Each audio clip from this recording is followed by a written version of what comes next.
صاحبانو یو خو به دا یاد وساتئ چې زه چې په دې مایک باندې کم څه ویمه دا په نیک نیتۍ سره ویم، هغې کې نه د چا توهین غرضي بلکې احقاق حقي. نو تپوسلې شوې خبره هغه دا ده چې په حدیث مبارک کې د مشرف قبر د سمولو ذکر دی، برابرولو ذکر دی. دا زما په لاس کې په صحاح ستو کې سنن ابي داود دی، ترجمة الباب. دا د حدیث په مضمونو چې د دې حدیث نه به څه مضمون اغستی شي. دا باب هدم نه دی، ورانول نه دی، تسویه ده او تسویه برابرولو ته ویل شي. بل دا حدیث مبارک په نسائی شریف سنن نسائی چې دا د صحاح ستو نه یو کتاب دی، بین السطرین و طریقی لی حتی بقیا قدر الشبر چې د لویشت برابر شي. د دې دواړو کتابونو باندې حاشیې چې کومې لګېدلې دي، باب فی تسویة القبر صفحه 459. والمراد هو الذي بني عليه، وی د دین بمراد الله ادا قبر مشرفا بمراد سشي الذي بني عليه، هغه قبر چې پاغي آبادی شي، چې دون الذي د دین هغه قبر مراد نه دی. اعلم عليه بالرمل والحصى والحجر، چې پاغي نخه جوړه شوي، نخه د قبر نخه لکه شګي کاڼي ګیټې دی په د پاسه چې لکه موږ چې دا قبر جوړ کړو پاغي د پاسه بیا اخو د شګو خاورو جوړي کنه، د پاسه بیا داسې غټ غټ کاڼي کیږي او بیا پاغي د پاسه سواړه واړه چې هغه کور کی. فامر فضالته بقبری فسویا، دې په سویا باندې تشریح کی. لم يجعل مسنما بل جعل مسطحا وان ارتفع عن الارض بقليل. نو یو دا چې دا داسې د املا ولو باسي، یو دا چې داسې همواري. وان ارتفع، اگر که د ځمکې نه ان ارتفع عن الارض بقليل، د ځمکې نه لغوندي اوچتي. وایي چې لیس له فی الکتب الا هذا الحدیث الواحد کذا ذکره السیوطی. امام سیوطی رحمه الله وایي چې د دنا احادیث په ذخیره او په کتابونو کې چې چاڼ کې نو صرف دغه یو حدیث ته مروي دی. یستحب الله یزاد القبر على التراب الذي اخرج منه. ډېر عجیب نکته ده، مستحب دادی چې د قبر نه کومه خاوره راوتې ده دا به پې اچي، د دې نه زیاته به پې باندې نه اچي چې په ټیکټرو کې خاوره راوړې د پاسه پې اچي، چې زیادت د قبر وشي، غټوالی د قبر وشي په خاوره الذي په هغه خاوره زیادت وشي اخرج منه چې د قبر نه خارجه شوې ده. نو چې څومره د قبر نه خارجه شو دونه پې تا چې نو لوی ټوپ پې جوړېږي که نه، نو دا قبر به د ځمکې نه پورته کړي، د ځمکې سره واواري. ترمذی شریف پا صفحه نمبر 203 باندې قال رأيت قبر النبي صلی الله علیه وسلم فی امارت عمر بن العزیز رحمه الله. دا غنیم زوی د بستان مدینی وی چې ما لیدلی قبر مبارک د نبی علیه الصلاۃ والسلام په هغه وخت چې عمر بن عبدالعزیز رحمه الله امیرو. فرأيت مرتفعا نحو من 4 اصابع، د څلورو خورو ګوتو په اندازه باندې دی وی، نو هغه شبر ته نه جوړ شو. ورأيت قبر ابي بکر وراء قبره، او دا نبی علیہ السلام د قبر مبارک نه شاته مې د ابو بکر رضی الله قبر ولیدو. ورأيت قبر عمر وراءه، او ما ولید ابو بکر صدیق د قبر نه وروسته قبر د عمر رضی الله عنه اسفل منه چې دا غینا لاندې. جناب مولانا محمد یعقوب صاحب نانوتوی صدر مدرس دارالعلوم دیوبند. سوال راغلی تخصص فی القضاء والافتاء کے شامل نہ مولانا سمیع اللہ سے د طرف نہ چې په یو حدیث مبارک کی راځي لا تدعن قبر مشرفا، او دا روایت ابو الحیاج کړی دی. نو د دې عبارت وضاحت پکار دی. صاحبانو یو خو به دا یاد وساتئ چې زه چې په دې مایک باندې کم څه ویمه دا په نیک نیتۍ سره ویم. هغې کې نه د چا توهین غرضي او نه د چا مخالفت غرضي، بلکې احقاق حقی او توضیح د هغه پیښې مسلې چې کومه چا تپوسلې ده یا واقعاتاً پیښه ده. نو تپوسلې شوې خبره هغه دا ده چې په حدیث مبارک کې د مشرف قبر د سمولو ذکر دی، برابرولو ذکر دی. نو شاید چې د سوال کوونکي یا د هغه سره د نورو شیر کوونکو ملګرو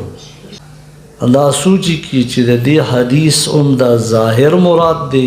او کنا پدې کې څه تعویلات شته. پدې بنیاد باندې باول زه دا ویم چې د احادیث ډیر اقسام دي. نو دا مرفوع حدیث دی، دا مرسل حدیث دی، دا مقطوع حدیث دی، دا منقطع حدیث دی، دا متواتر دی، دا مشهور دی، دا عزیز دی، دا خبر واحد دی، بیا دا راجح دی یا مرجوح دی، معمول به دی یا غیر معمول به دی، منسوخ دی او که ناسخ دی، او په دې عمل کول دا واجباتو ندي که دا مباحاتو ندي، او کنا د دې حدیث په نورو احادیثو سره تعارض دی او بیا په هغې کې تطبیق کول دي. بالفاظ دیگر د یو حدیث مبارک د هر څه په باره کې چې وي د هغې ظاهري الفاظ آیا دغه ظاهر به ترې اخیستی شي او که نه حقیقت ته هم تللی شي، مجاز ته هم تللی شي. او تاسو چې په خپلو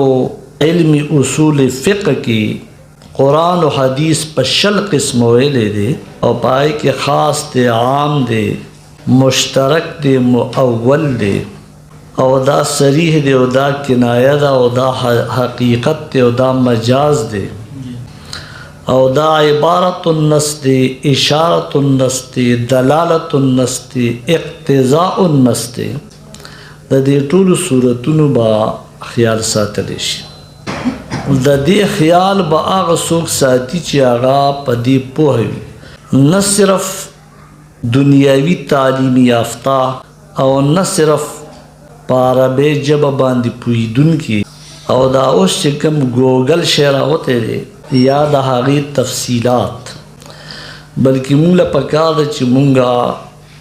د هغه احادیثو چې کوم شروح دي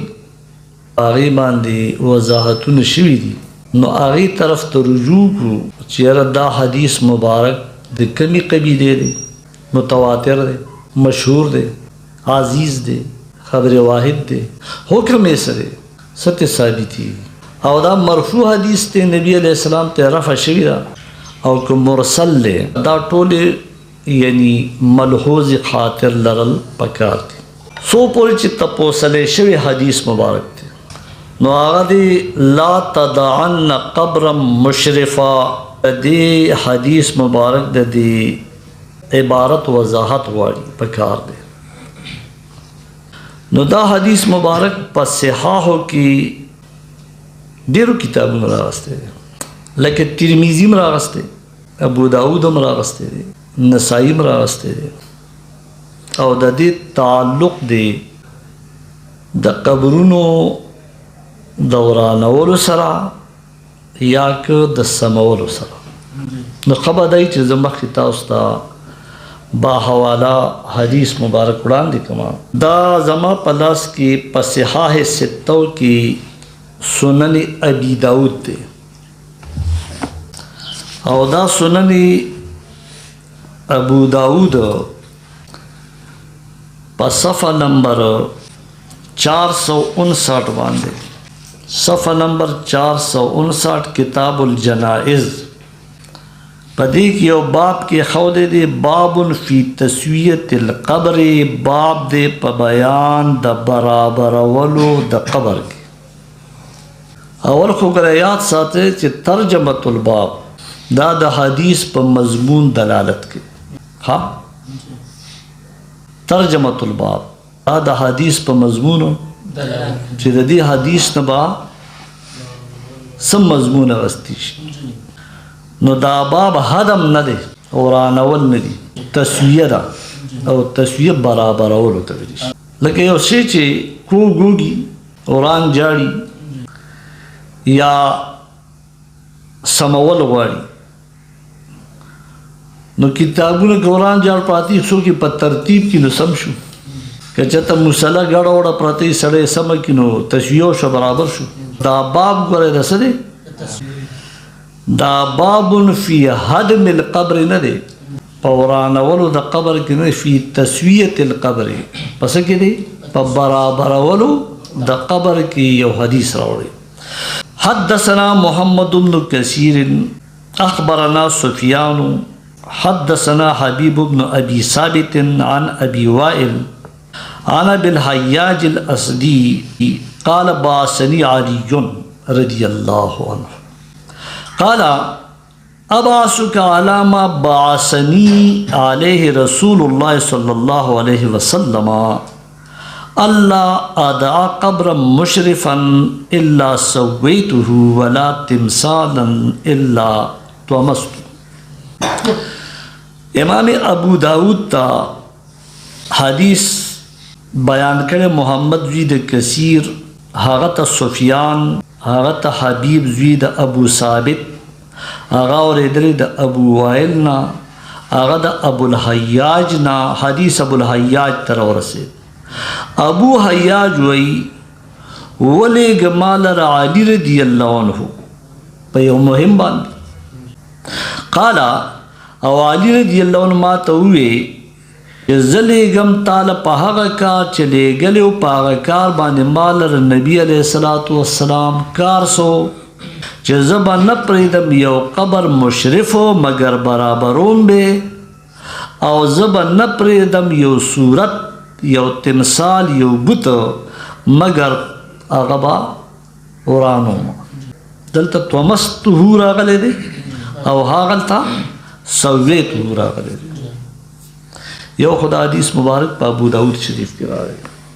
بل دا حدیث مبارک په نسائی شریف، سنن النسائی چې دا د صحاح ستو نه یو کتاب دی،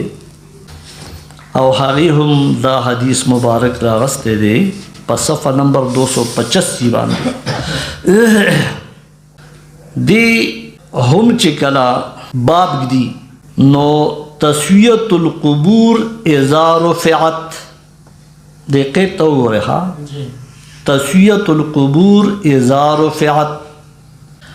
دا هغه قبرونو برابرول چې هغه پورته وي، چې هغه سي پورته، چې پورته نه وي دا قبر برابرول ته ضرورت نشته. تسویة القبور اذا رفعت په دې کې هم دې دقه حدیث مبارک راخلی چې یو حدیث خدا دی. اخبرنا سليمان بن داود قال اخبرنا ابن وهب قال اخبرني عمرو بن الحارث ان ثمامة حدثه قال كنا مع فضالة بن عبيد بأرض الروم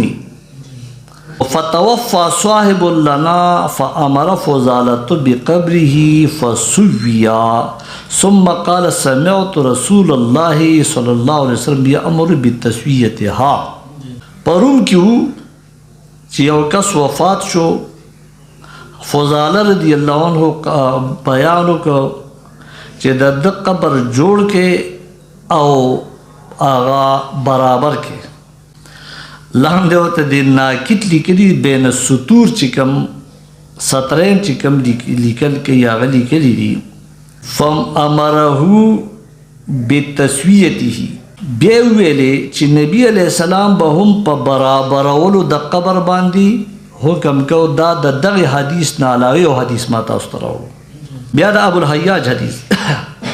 اخبرنا عمرو بن علی، امام نسائی ما ته حدیث عمر زوی د علی بیان کړی. حدثنا یحیی، عمر ابن علی رحمه الله ما ته حدیث یحیی بیان کړی. حدثنا سفیان و هغه یحیی ما ته سفیان بیان کړی. ان حبیب، حبیب دې باندې هغه سند برابر شو. عن ابي وائل عن ابي الحياج قال علي رضي الله عنه الا ابعثك على ما بعثني عليه رسول الله صلى الله عليه وسلم او د نلګم پاغ مهم باندې پکم چې نبی عليه السلام لګلو ما نبی عليه السلام پکم مهم لګلو لا تدعن قبر مشرفا دا سوال کوي کی الفاظ په دې حدیث کې دي خامخات مپرد یو قبر مشرف بین السطرین و تریکلی اعالین بنیا علیه دون د ځمکې نه پورته چې په هغه داسې ښکاري لکه آبادي الا سویته مگر برابر به کې بین السطرین و تریکلی حتی بقیا قدر الشبر چې د لویشت برابر شي د ځمکې نه پورته د یو شبر نو هغه دنګوالی به ته څه کړي ښکته به یې کړي سویتو ته به برابر کړي نو برابري د قبر بسی چې د یو شبر د یو لیش په اندازه باندې کړي 8 انچه 10 انچه وغیرہ اچھا ولا صورت فی بیت الا طمستها او بل ما ته وی چې یو صورت بن پرې دی یو تصویر بن پرې دی فی بیت په یو کور کې مگر تبا اورانه غیلرا نو پاغه حدیث د ابو داود کې تمثال لفظ راغلو په حدیث مبارک د نسائی کې صورت لفظ راغی خو بهرحال مونږ په دیو پسې نه ځو مونږ به دا وایو چې چلو په دواړو مفهوم او د دواړو مضمون یو دی د دې دواړو کتابونو باندې حاشیې چې کومې لګېدلې دي نو هغه صاحبانو ملاحظه کې چې د دین څه مراد دی پا ابو داود شریف باب الجنائز باب فی کتاب الجنائز باب فی تسویت القبر صفحہ 459 حاشیہ نمبر 7 اگلی کی ابو الحیاج اسمه حبان ابن حسین لیس له غیر هذا الحدیث وی ابو الحیاج چې کوم دی د خپل نوم حیان دی زوی د حسین دی او د دنه په ټوله زندګۍ کې هم دا یو حدیث را نقل دی د دنه په ټوله زندګۍ کې دا یو حدیث را نقل دی یو خدا چې کوم دی نو قابل غور خبره ده یعنی علم اصول حدیث ته چې بیا لاړ شو که نه نو داسې داغه په ټول زمانه کې یو حدیث را نقلی پای کې احتمالات کثیره نو هغې لا یو قسم اعتبار ډېر نشي ورکولی خو مونږ دا نه وایو په دې ځای کې مونږ ول اعتبار ورکو بیا حاشیه نمبر 8 لیکي او دا په حواله د فتح الودود شرح ابو داود شرح ابي داود باندې لیکي الله ادا قبر مشرفا بکسر الرا دا مشرف لفظ د اشراف ندی په کسر درا سید اسم فاعل لا من اشرفا او د دې ماضی اشرف دی ارتفع او معنی صدا چې کله پورته والمراد هو الذي بني عليه وإذا دين بمراد د الله ادا قبر مشرفا بمراد سشي الذي بني عليه اغا قبر چې پاره آبادی شي څه شي یعنی هغه قبر دونه غټي چې داسې خلکو ته ښایي لکه دا چې لوی کور دی ځینې قبرونه دونه غټي نو څه ضرورت دی ته حتی ارتفع تر دې پورې چې دا ډېر پورته خلکو ته ښکاري وای چې دون الذي د دین هغه قبر مراد نه دی اعلم عليه بالرمل والحصى والحجر چې پاغي نخ جوړ شي نخ د قبر نخ لکه شګي کانی گیټه دې په د پاسه چې لکه موږ چې دا قبر جوړ کړو پاغي د پاسه بیا اخو د شګو خاور جوړی کړه د پاسه په بیا داسي غټ غټ کانی کیږي او بیا پاغي د پاسه سواړو واړو چې هغه کور کی نو صاحبانو چې دا غي د پاره یو نخ یو نشانه د قبر وی نو هغه دغه خاورې د قبر په باندې واشي کنه نو د ځمکې نه پورته شي که پورته نه شو او چې ګیټې په باندې وي لکه کرش غوندې او چې حجر غټ غټ کاڼي په باندې وي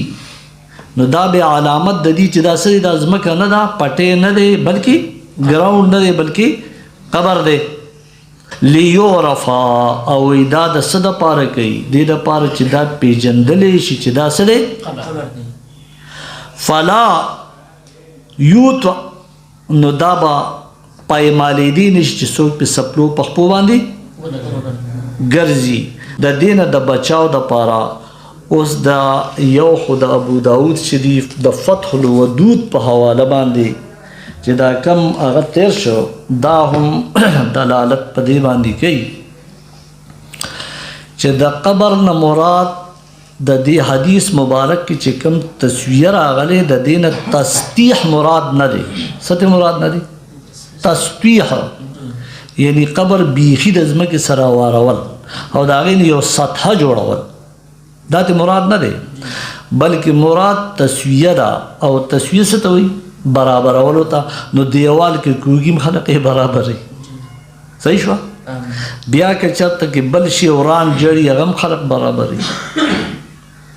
که چېرته په قرآن مقدسه د پاسه چا ډکشنري کې ایښودی نو هم برابري ډکشنري لاندې کې قرآن مجید پې د پاسه کې دا ترتیب یې څه شی دی برابروي ده طالبان چې سبقونه ووایي او د آرایونه دلته پاتې کړي نو دا هم برابرۍ دلته بالترتیب بیا کېږي نو په تسویه او په تسطیح کې فرق دی نو که چېرته کې سوال کوونکي وایي چې آیا د دې نه مراد هموارول دي د ځمکې سره نو دا ته مراد صاحب د فتح الودود وانغستو چې هغه شارح ده ابو داود دی بلکې تسویه ته واغست او بیا بین السطرین چې کله گویا هغه ناکیتینو نکته لګولې ده نو هغه هم دا ده چې ډېر پورته قبر وي نو هغه به خپل ځای ته برابر راولي او څومره د قبر برابري ده چې یو شبر یو لیش د ځمکې نه پورته پاتې شي که هغه په شګه جوړ دی که هغه د کاڼي جوړ دی حجر یاد کړه که نه او که هغې باندې ګیټې میټې لګېدلي اچھا نسائی شریف دا هم په تسویت القبور اذا رفعت کې ما دو حدیث مبارکه تاسو ته وړاندې کړه په صفحه نمبر 285 په دې باندې دوه حاشیې لګېدلي یو د سندي او بل د زهر الربا نو صاحبانو سندي پې لیکلي چې فسویه دا وړاندې حدیث چې کوم د سلیمان ابن داود او آخری کې بیا پروم کې فضاله رضی الله عنه هغه په باندې حکم کړو فتوفى صاحب لنا فامر فضالة بقبري فسويا دې په سویه باندې تشریح کوي وایي چې والمراد انه لم يجعل مسنما بل جعل مسطحا وان ارتفع عن الارض بقليل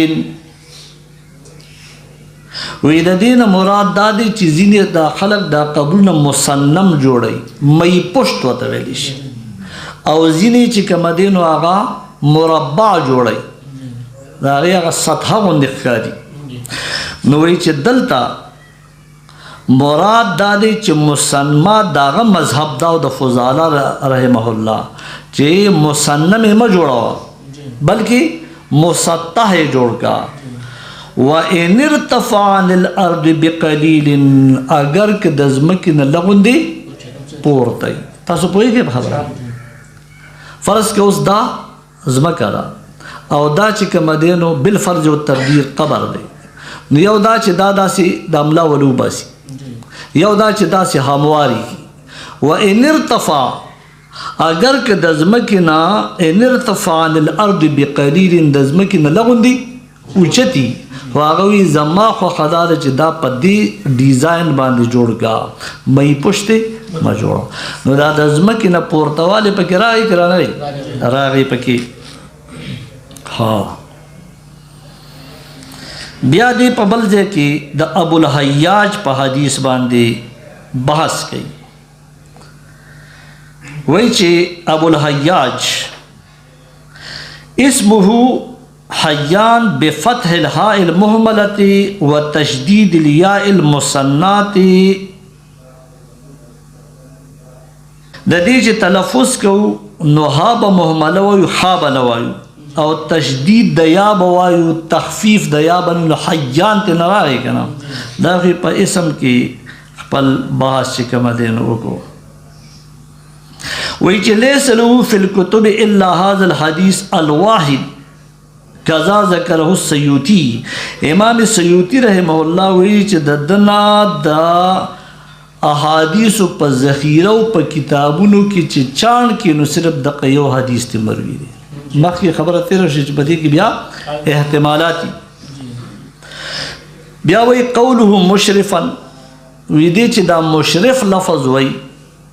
چې ما ته علی رضی الله عنه وی او علی رضی الله عنه ما ته نبی علیه الصلاۃ والسلام فرمایي دي چې تاسو وګرځا او دا کم قبرونه چې مشرف دي نو دا برابر کا وی چې بکسر الراء من اشرف اذا ارتفع قيل والمراد هو الذي بني عليه مخکې تیر شو حتى ارتفع دون الذي اعلم عليه بالرمل والحصى والحجر ویدات مراد نه دی چې کني یاره خاورم ما چو پزمکه باندې داسې علامت اوچت چې دا قبر دی کاڼي مو ودروا او گیټه هم مو ودروا بلکې داسې علامت جوړ کا چې کني دا زمکه نه ده بلکې دا څه شی دی قبر دی لیورفا فلا یوتوا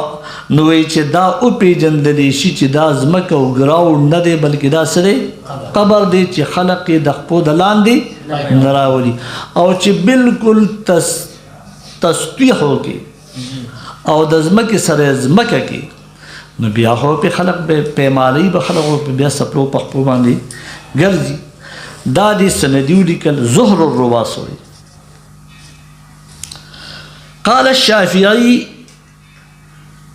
واصحابه امام الشافعي رحمه الله داغه اصحاب داغه یعنی شوافی وی يستحب الا يزاد القبر على التراب الذي اخرج منه ډیر عجیب نکته مستحب دادی چې د قبر نه کومه خاوره راوتې ده دا به پیاچي او د دې نه زیاته به پې باندې نه چې په ټیکټرو کې خاوره راوړې د پاسه پیاچي دا به نه کوي بلکې څومره خاوره چې د قبر نه راوتې ده یعنی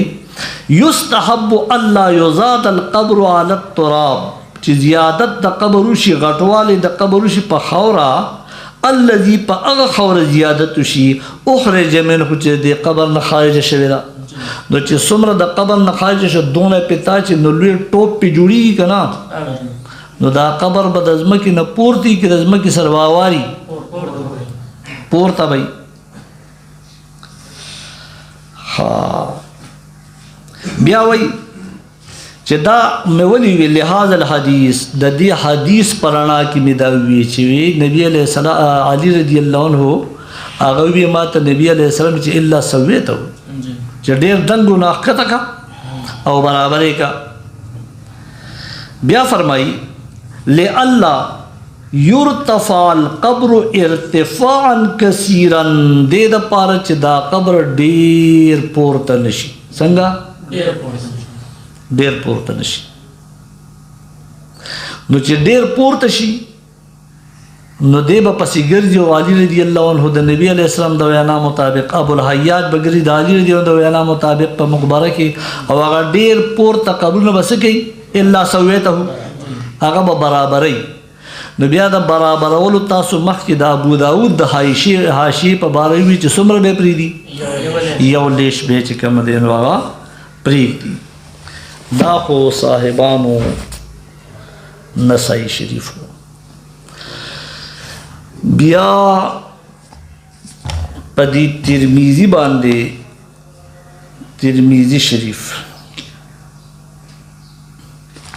دا ترمیزی به مخکې وړاندې ترمذی شریف پا صفحہ نمبر 203 باندې صفحہ نمبر 203 اق حدیث مبارک راوړي او باب وتصدی باب ما جاء فی تسویه القبر نو بیا تسویه را برابرې راغی تسویه را نقل همواری دا قبر چې کوم دینو ان راځي او دغه حدیث مبارک بیان کړي کوم چې مخکې تیر شو بیا حضرت شاہ ولی اللہ رحمہ اللہ داغا لمعات تے دا پا مشکات باندی مشکات شریف باندی شرح دا داغا پا حوالہ باندی دل تدیلی کی دا لمعات دو دی یو دا فارسی دی یو دا عربی والا دی دے دویم نمبر حاشیہ لیکی پا صفحہ 203 باندې پا دے حدیث مبارک قولو قبر مشرفا اے عالیا پورتا اے بنیا علیہ چه پاغی دا پاسے آبادی کری یعنی قبر دیر دن کری حتی سوار عالیا تردے پوری چاگا پورتا خیاری لا ما اولم بالتراب والحجارة والرمل والحيصا حتى يتميز من الارض ویدا مطلب ہے نہ دے چکنی پاگا قبر دا پاس بشگی ناچی کانی بپی باندے نگ دے بلکہ دون بداو چتی چی دا نخا او دا امتیاز دزمکی نراشی حتی یتمیز من القبر تردے پوری چی دا تمیز دزمکی نراشی بیاوی وقولو الا سویتہو ما تایوی چی نبی علیہ السلام ما تایوی چی قبر مشرف بنپر مگر آو برابری وی دا دی برابری نس مراد دی نوی چی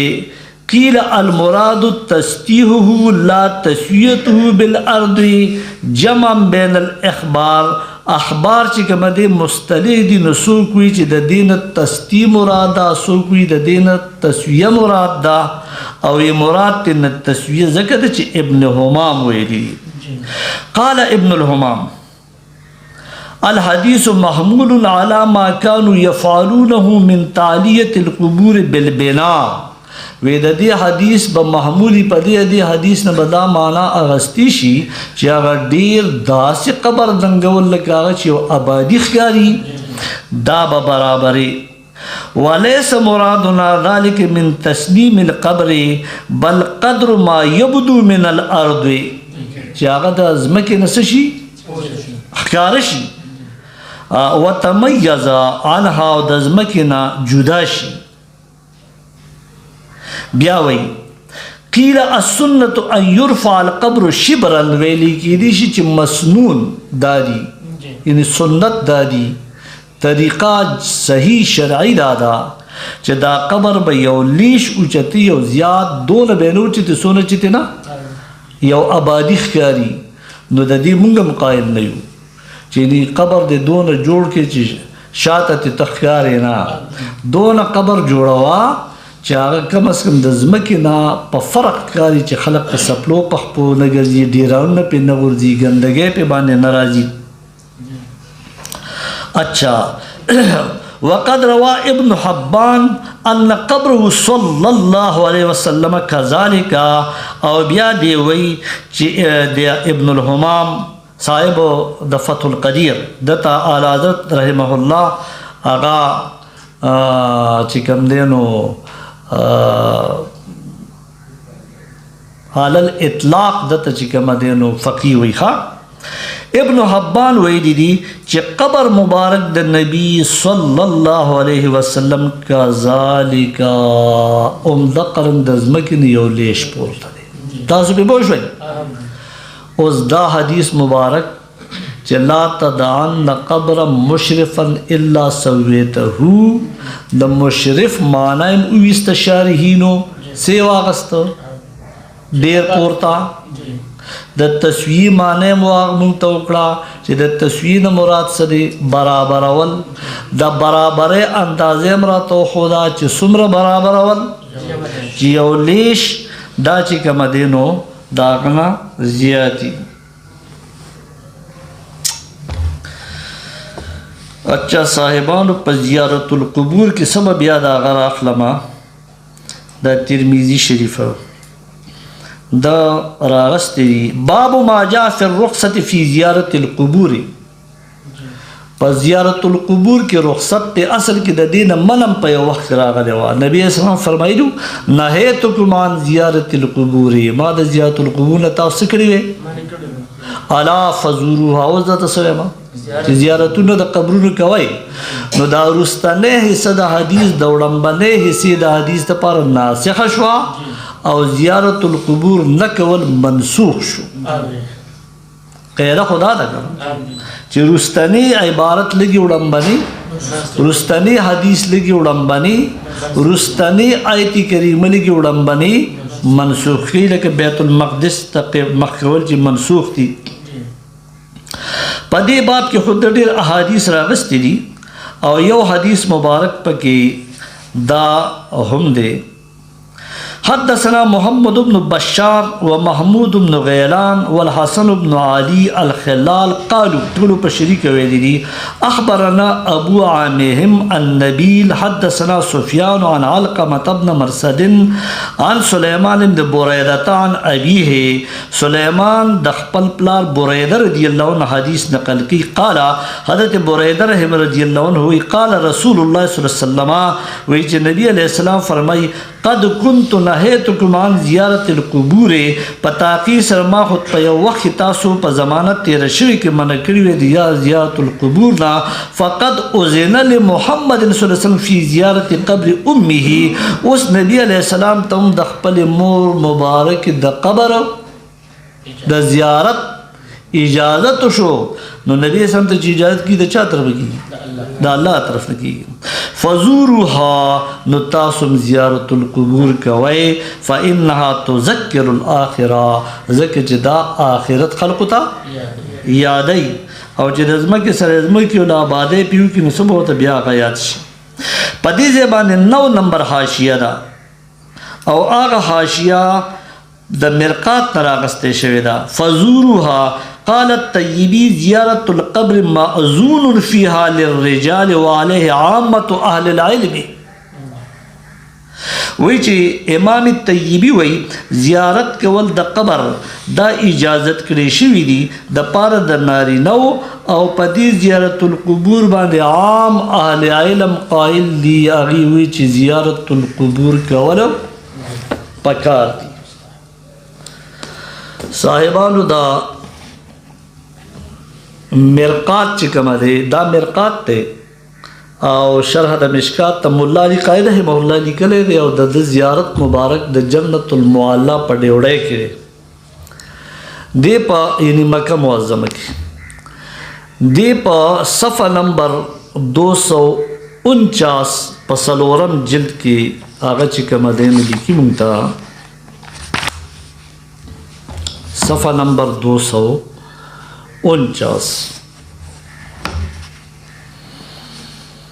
وَإِذَا كُنْتُ نَهَيْتُكُمْ عَنْ زِيَارَةِ الْقُبُورِ والا حدیث چې کومه دی نو پدې کې او فإنها تذکر الآخرة وی پدې کې ځینې داسې فإنها تزهد فی الدنیا د دنیا نه بد زړه مړی کله چې زیارت القبور کې. وعن انس رضی الله عنه كنت نهيتكم عن زيارة القبور ألا فزوروها فإنها ترق القلب دا زړه نرمي وتدمع العين سترګې په جړا کوي وتذكر الآخرة آخرت خلق ته یادي. نو گویا چې دا مزید تفصیلات هم پدې کې د چې کوم دی نو راغستې دي چې د زیارت القبور څه فواید دي مونږ ته په 257 صفحه باندې چې کوم دی نو دي لیکي 257 یو خدا حدیث مبارک دی په زیارت القبور کې حدیث دی 1771 په مشکات شریف کې روایت پر روایت د احمد ابن حنبل رحمه الله او بیا دی لیکي چې په مسند احمد لسم جلد کې دا حدیث مبارک 25,718 نمبر حدیث دی په مسند احمد کې. او بیا لیکي وجاء فی الزوائد ان رجاله رجال الصحیح. دا حدیث چې اوس کوم د عائشہ رضی الله عنها را روان دي په زیارت القبور کې، نو کتاب زوائد لیکي چې د دې څومره روات دي دا ټول صحیح دي. دا ټول صحیح دي. عن عائشة رضی الله عنها قالت كنت ادخل بيتي الذي فيه رسول الله صلی الله علیه وسلم. هغه کور ته بتلما دا عائشہ رضی الله عنها په کور کې نبی رسول الله دفن دی. وإني واجع ثوبي جابا بي پړونه بمناچو واقول انما هو زوجي وابي. او ما بوي چې دا یو می خاوند دی نبی علیہ السلام، دا بل می پلار دی ابو بکر صدیق رضی الله عنه. فلما دفن عمر رضی الله عنه، کله چې عمر رضی الله عنه دفن شو ما هم د دې مبارک سلام، فوالله ما دخلته، نو قسم په الله بیا به نه ورتلما الا وانا مشدوده علی ثيابي، مگر ځان مې په جامه کې پټ کړو حیا من عمر. او پمړینه باندې د وفات نه بعد په قبر کې به د عمر رضی الله عنه سرات لا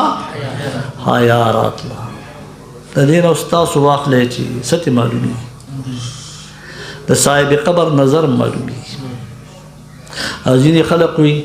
چې دا صاحب قبر داسې د دې تابع او د دې کاڼو د دې خاورو نظر وځي، نو دا جامې ورته د انسان داسې بیا غدي د دې نه وایي دا خو بیا ټول دغسې بې جامو ورته ښکاري. نو نه صاحبان په کم څیز کې چې خدای کم صلاحیت اچولی دی هغه دی. نرۍ پاړ د دې کاغذ ودروه نظر به نه وځي، او ډکه شیشه کېده خو نظر به نه وځي. نو د دې خاورې او د دې کاڼو مثال دی صاحب قبر ته د ډکې شیشې دی، خو د دې کپړو مثال ورته د هغه نری پردې دی چې د په ذات باندې نری خو مانع د نظر ته خو ته څه نه ښکاري. دا د الله جل وعلا شانو قدرتونه او کمالات دي. حج دا حدیث مبارک راغی په دې ځای باندې دې چې کومه دی نو د شرح الصدور په حواله لیکي. عن عقبة بن عامر الصحابي رضی الله عنه قال، دا ځای ډېر قابل غور دی د هغه خلقو دپاره چې د هغې په ذهن کې د دې تسویې نه مراد تسطیح ده، د ځمکې سره بالکل اوارول چې بیا په هغې کې پته نه لګي چې دا قبر دی که دا ځمکه ده، نو خلک به بیا ګرځي که نه. د هغې دپاره ډېر قابل غور ځای دی. وایي چې عقبه زوی د عامر چې صحابي دی هغه وایي لأن اطوع علی جمرة، چې زه کېدم مخ په پسکروټه حتی تخطف رجلي، تر دې پورې چې دا سکروټ هغه تاو زما خپې ته راورسي او زما خپه وسیزي. احب الی دا پسکروټه سیزل خپه مې خوښه ده من ان امشي علی قبر رجل، د دې نه چې زه د چا په قبر باندې پیاده وګرځم. نو چې د ځمکې سره اوار شي نو پته یې لګي، نو خلک به بیا ګرځي که نه ګرځي. او د صحابي رضی الله قول سره وی د چا په قبر په ځای په ګرځېدو نو خو ښه دا ده چې زه په سکروټه باندې خپه کېدم. اچھا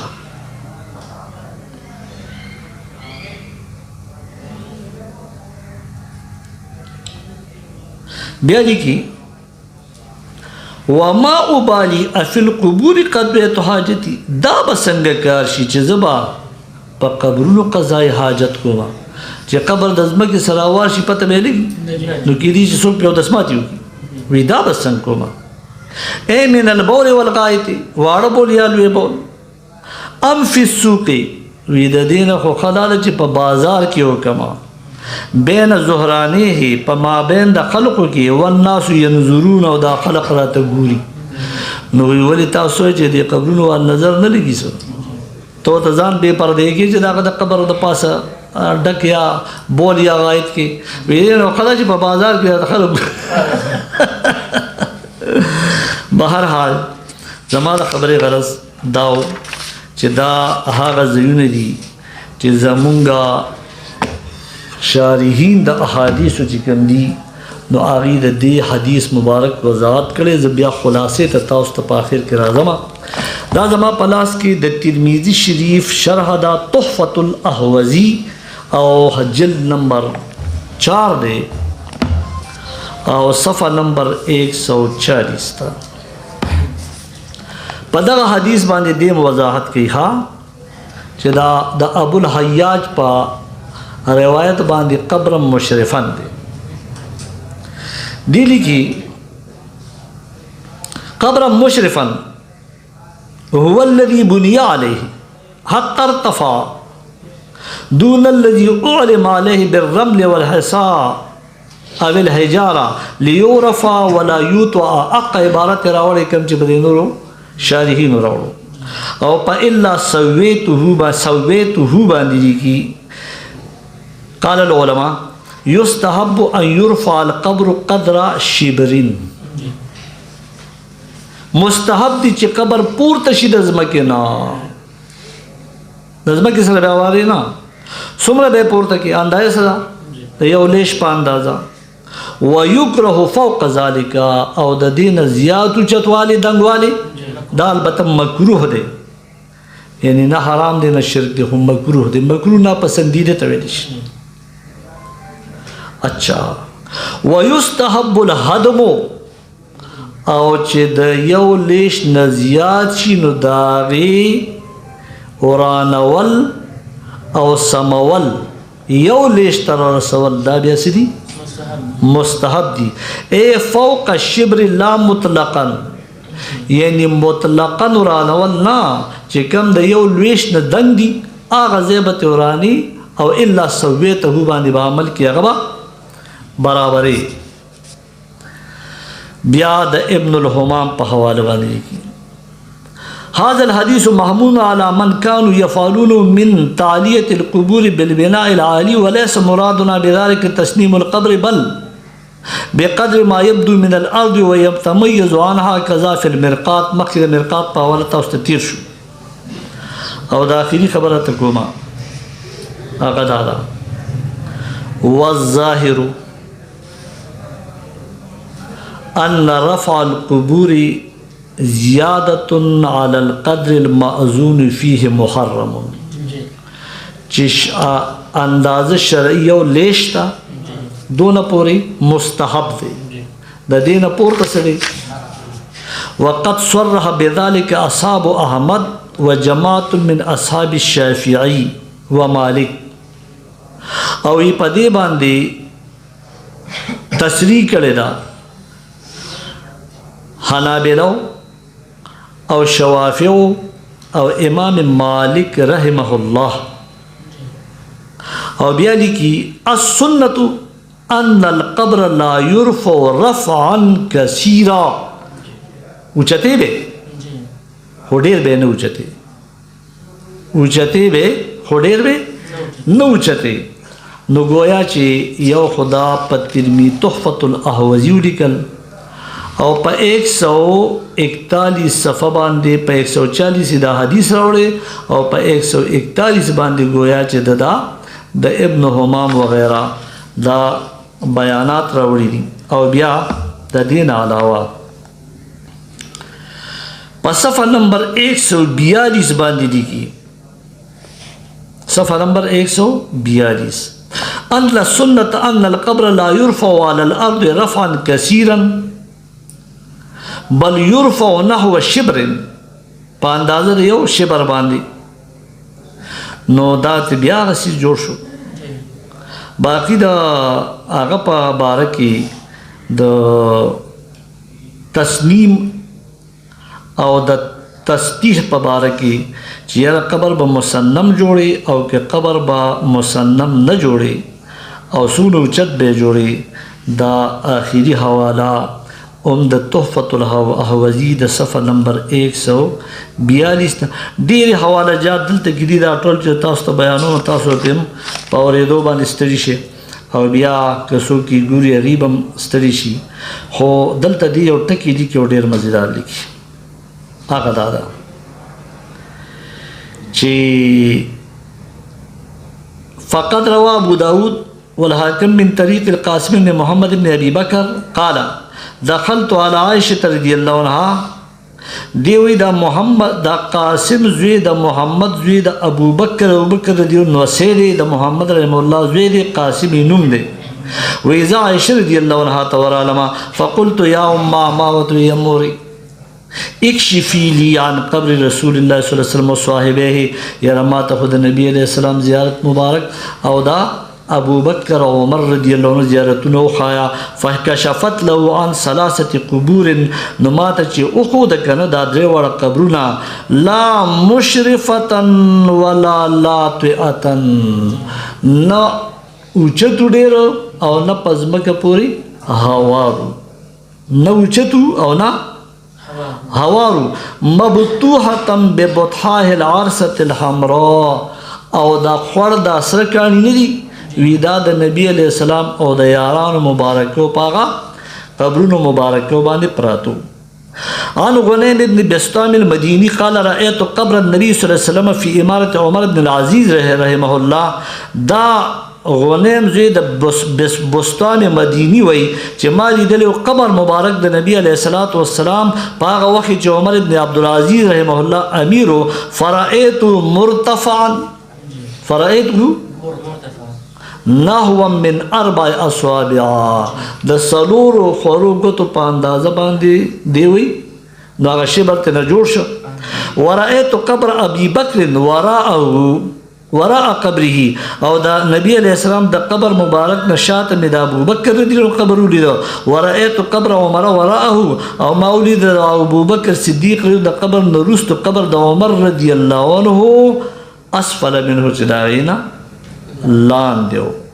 دا ټول حواله جاتی صاحبانو اوس په دې باندې وضاحت سره وضاحت دا شو ما تاسو ته مخکې ویلي یو خطا زمانه غوښته او د دې حدیث مبارک د دې عبارت وضاحت دا وضاحت ما د ځان نه ونک دغه کما د ځان نه کړی وي نو دا با عندیاتو نو ما با حواله وکړو دغه کتابونو لکه نسائی ابو داود ترمذی چې دا حدیث مبارک راغسته دی یو پاغي باندې چې کومه حاشیه لګیدلې دا هغه حاشیو او بیا چې دا غي مستقل دا حواشی د کوم کتبو ناغستیو لکه تحفة الاحوزی فتح الودود زهر الرباع مرقات لمعات دا کتابونو با حوالا با سندا او داغی صفحات وغیرہ او داغی نمونه می تاسو ته پیش کړو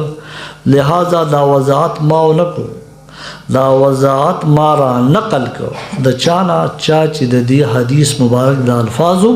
وضاحت کړی دی خلاصه دا ده چې قبر به پزمکه جوړولی شي کورانولی شي نو قبر به پزمکه جوړولی شي یو خو په امامانو کې یو ستر امام شافعي رحمه الله وی چې څومره خاوره د قبر نه راووته دا به پې باندې اچي او زیاته به پې باندې نه اچي خو د دې زیاتې به زه تاسو ته یو خبره کوم با حواله به تا غم کوم دا ډېره دلچسپه واقعه ده زیاته به پې باندې نه اچي اوس چې څومره خاوره د دې قبر د ډورې نه راووته او هغه په دې قبر د پاسه اچي نو دا به پورته وي که اوار به وي د ځمکې سره پورته به وي که نه اچھا دویمې دا وي چې د مشرف نه څه مراد دی د مشرف نه مراد دومره پورتوالی دی د قبر د ځمکې نه لکه هغه چې آبادي ښکاري یو کوټه غوندې ښکاري نو داسې قبرونه ګوره شته اوس هم موجود دي او زما د نظر نه وتي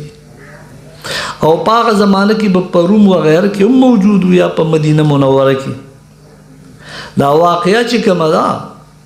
دا د فتح د مکې ده چې نبی علیہ السلام علی رضی الله عنه په مکه معظمه کې ولېږه د فتح مکې په کال باندې او په روم کې بیا دغه معامله پیښه شو علی رضی الله عنه ابو الحیاج ته حکم وکړ نو یو خو د مشرف نه مراد څومره اشراف هغستی چې هغه آبادي ښکاري وایي چې د دې نه مراد دا نه دی چې دا د دې ځمکې نه جدا شي او فرق محسوس شي چې دا ځمکه نه ده بلکې څه دی قبر دی وی په هغې باندې که شګې چا واچولې که کاڼي پې باندې کېښودلی شو که ګیټې پې باندې کېښودې خو چې یو نښه علامت دی چې بهی دا قبر دی د څه دپاره چې دا څوک پایمالۍ نه د خپو د لاندې راولي نه ګندګۍ پکې نه اچوي ځکه هغه یې ووي چې زه دلته ګندګي کوم نو ښه ده چې په بازار کې وکړم دویمه دا چې الا سویته چې ته برابرۍ نو دا تسویه څه ته ویلی شي نو یو تسویه ده یو تسطیح ده تسطیح د ځمکې سره ځمکه کول تسویه د قبر برابرول نو د قبر اندازې موږ ته وښوده څونه یو لیش اوس تسویه به څه شي چې د یو لیش نه زیات یو آبادي غوندې ښکاري نو دا به څه کړو یو لیش ته به یې راکوزه کړو دا قبر برابر شو دا قبر څه شو برابر شو لہذا د تسویت القبور نه به مرادي د قبر په خپل حد شرعي کې جوړول نه چې د حد شرعي نه زیات او سیوا جوړول دا تسطیح ته مراد نه دا چې کني یاره د ځمکې سره ځمکه کول ځکه چې د ځمکې سره ځمکه شي نو بیا به خلق په هغې ډک او دسمات هم کي وړوکي او دسمات به هم کي خپیاب له خپیاب پې هم ګرځي او تاسو ته د صحابي رضی الله عنه قول معلوم شو چې هغه وایي که زه په سکروټه خپه کېدم خیر دی او چې په قبر باندې کېندم اگر که هغه سکروټ هغه اثر او سیزل زما قدم او خپې ته راورسي او خپه به پې باندې اوسوسي نو دا د دې حدیث مبارک تاسو وضاحت غوښتی و دا شارحینو د شروحو د هغې د اقوالو په رڼا کې د دې حدیث مبارک دا وضاحت دی اوس که چېرته د دې نه په غلطۍ څوک د تسویې په ځای تسطیح معنا واخلي او د اشراف نه مراد هغه قدر شبرین قبر واخلي نو زما خیال دی دا به د ټولو شارحینو د دې اهل مذاهبو د دې فقهاو او د دې شارحینو د دې خلاف بزي د څوک بزي د 1400 صدۍ یو کس بزي نو چې نسبت خاک را به عالم پاک زموږ څه قدرت دی مونږ خو چې څه وایو نو دا نقل به کوو کتابونه راته پراته دي هغې چې څه وضاحت کړي هغه به کوو د هغې نه دا معلومه شوه چې قبر به د یو لیش نه زیات نه جوړوي که د یو لیش نه زیات شو نو هغه به یو لیش ته راکوزوي په دې طریقه باندې به د قبر برابري راځي خو یو لمحه فکریه ده دا پیش کوم وایي چې په قبر باندې به د بهر نه خاوره نه اچي او د ځینو خلکو په کتابونو کې داسې واقعات راغلي چې یې پې اچولي دي نو چې دا اچولي دي نو چې دا څوک دي چا اچولي دي دا به د کتاب او د هغې د نوم نه پته لګي دویم چې دا کم قبرونه جوړ دي نو دا یوازې زما د فکر د خلکو نه دي جوړ چې دا کم اعتراض کوي چې یاره قبر خورانول پکار دي د هغې قبرونه په خپله باندې پاخه پاخه جوړ دي او چا جوړ کړي دي د هغه خلقو فکر والا عقیدتمندو جوړ کړي دي چې هغې ته نسبت کیږي چې دوی د قبر دورانولو قایل نو هغه به بیا تاسو ته دا موقع باندې د نمون نه پته ولګي چې دا د کم مکتب فکر قبر دی او بیا څومره جوړ دی د حد شرعي نه زیات دی که کم دی. نن سبا خو تاسو ته دا هغه پراته دي سوشل میډیا او هغه د چا خبرې ګوګل ماما کې هر څه دي. چې تاسو ګوګل ماما ولټوئ نو تاسو ته به د مختلفو فکر والا قبرونه پته ولګي چې په فلاني ځای په هندوستان کې په پاکستان کې او د بزرګاني دینو او د هغې نه علاوه د عامو خلقو د عامو علماو نو لم تقولون ما لا تفعلون هغه خبرې ولې کوئ چې په هغې باندې عمل نه کوئ. او وایي زه هغه یو متل چا کړی دی وایي چې زه یو څه ویم او تنبل بل څه وایي. نو تنبل یو ساز غږوي او هغه تغني والا بل تغني کوي. نو دې ته هم لږ کتل پکار دي. زه خو داسې یو سړی ما حق بین چې هېڅ قسم د مخالفت خبرې نه کوم بلکې تحقیق. یو حکایات پکې چې کوم دی بیان کړي دي استاد العلماء جناب مولانا محمد یعقوب صاحب نانوتوی صدر مدرس دارالعلوم دیوبند قدس اللہ سرہ کی حکایات. نو آغا حکایت نمبر 366 راغستے دے. پا اردو ٹول پوئے گیا زی پا اردو کی بھوگے ما دادے عبارت را نقل کرنا. فرمایا کہ مولوی معین الدین صاحب حضرت مولانا محمد یعقوب صاحب کے سب سے بڑے صاحبزادے تھے. وہ حضرت مولانا کی ایک کرامت جو بعد وفات واقع ہوئی بیان فرماتے تھے کہ ایک مرتبہ ہمارے نانوتا میں جاڑا بخار کی بہت کثرت ہوئی موسمی تبد یخنے. سو جو شخص مولانا کی قبر سے مٹی لے جا کر باندھ لیتا اسے ہی آرام ہو جاتا. بس اس کثرت سے مٹی لے گئے کہ جب بھی قبر پر مٹی ڈلواؤں تب ہی ختم. ڈلواؤں دا باہر نہ پہ نور خورا چوما تب ہی ختم. کئی مرتبہ ڈال چکا. پریشان ہو کر ایک دفعہ مولانا کی قبر پر جا کر کہا یہ صاحبزادے بہت تیز مزاج تھے. آپ کی تو کرامت ہو گئی اور ہماری مصیبت ہو گئی. منگ بخور یاد رکھو کہ اگر اب کی کوئی اچھا ہوا تو ہم مٹی نہ ڈالیں گے ویسی ہی پڑے رہی ہو. لوگ جوتا پہنے تمہارے اوپر ایسی ہی چلیں گے. بس اسی دن سے پھر کسی کو آرام نہ ہوا. جیسے شہرت آرام کی ہوئی تھی ویسی ہی یہ شہرت ہو گئی کہ اب آرام نہیں ہوتا تو پھر لوگوں نے مٹی لے جانا بند کر دیا. یہ میں نے ارواح ثلاثہ جس کا معروف نام حکایات اولیاء ہے اور جس کو مولانا اشرف علی تھانوی کی طرف منسوب کیا گیا ہے، اور یہ حکایات یہ استاد العلماء جناب مولانا محمد یعقوب صاحب صدر مدرس دارالعلوم دیوبند ان کی حکایات میں سے ایک حکایت ہے. تو یہ کہ ادھر ایک مولانا صاحب تھا ان کا صاحبزادہ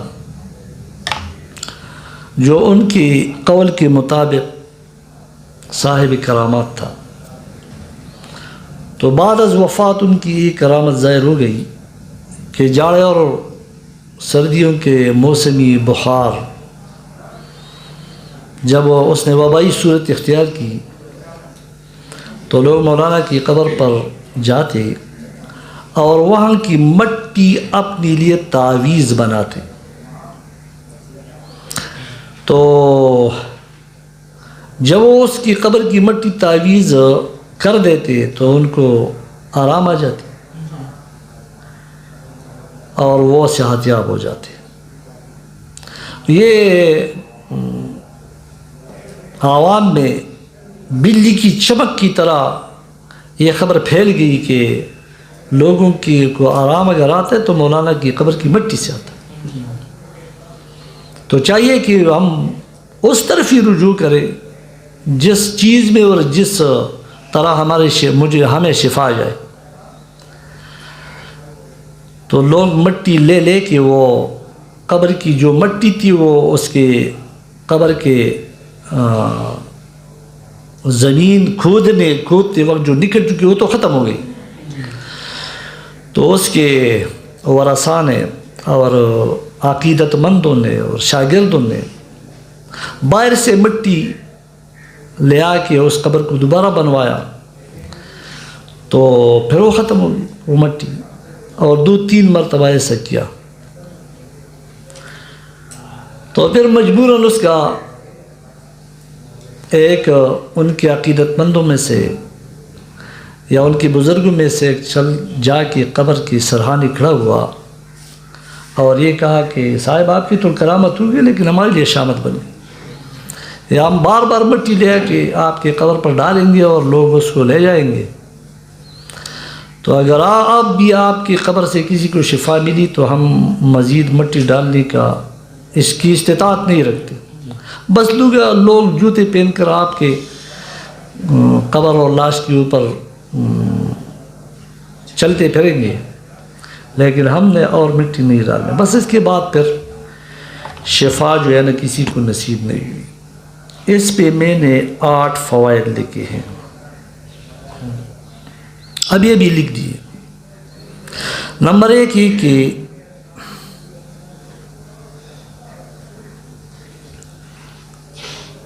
قبر موجود تھی اس لیے تو لوگ مٹی لے جاتے تھے. تو زمین سے ارتفاع قبر ثابت ہوگی. نمبر 2 قبر پر باہر سے مٹی ڈالنا جو خلاف شریعت ہے. نمبر 3 قبر کی مٹی سے شفایاب ہونا، قبر کی مٹی سے. تو میرے خیال میں اگر کوئی پیر بابا رحمہ اللہ کا تبرک استعمال کرے تو شاید کوئی ان کو اس پہ شرک کا فتویٰ لگا دے، لیکن اس کی قبر کی مٹی کو تعویذ کرنا شرک بھی نہیں ہے، بدعت بھی نہیں ہے، حرام بھی نہیں ہے، کفر بھی نہیں ہے. تو یہ بھی قابل غور بات ہے. حالانکہ اہل السنت والجماع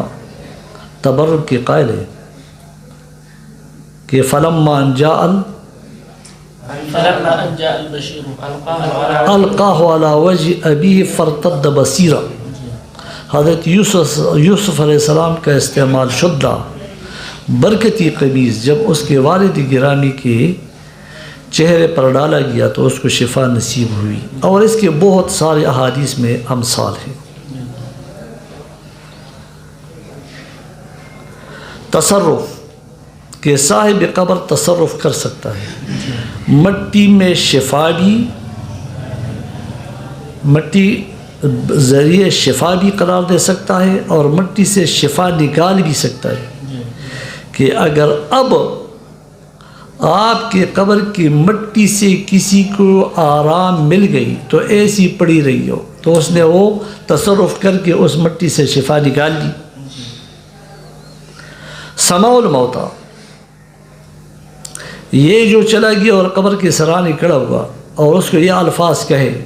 کہ آپ کے لیے تو کرامت بن گئی لیکن ہمارے لیے مصیبت بن گئی. یہ اس کو اسماع کرتا تھا اور اس کا عقیدہ تھا کہ یہ صاحب قبر میری باتوں کو سن رہا ہے اور اس پہ پھر عمل بھی کر سکتا ہے. تو یہ ساری باتیں ہیں کہ میرے خیال میں ان جیسی علماء اور ان جیسے کاموں کے ہوتی ہوئے اس حدیث کو قبروں کے مٹانے کے لیے دلیل پکڑنا میرے خیال میں یہ مناسب نہیں ہے. اور ایک میں آخر میں اختتام کرتی ہوئی بتاتا چلوں کہ اس حدیث کا دوسرا حصہ جو ہے اس میں یہ بھی ہے کہ تمثال اور صورت کو نہ چھوڑو، اس کو ختم کرو. تو اس دوسرے حصے پر بھی میرے خیال میں عمل کرنا چاہیے، اس کو بھی زیر غور لانا ہے، اور اس پر ہمارا کوئی اختلاف نہیں ہے. وما علیہ الا البلاغ المبین.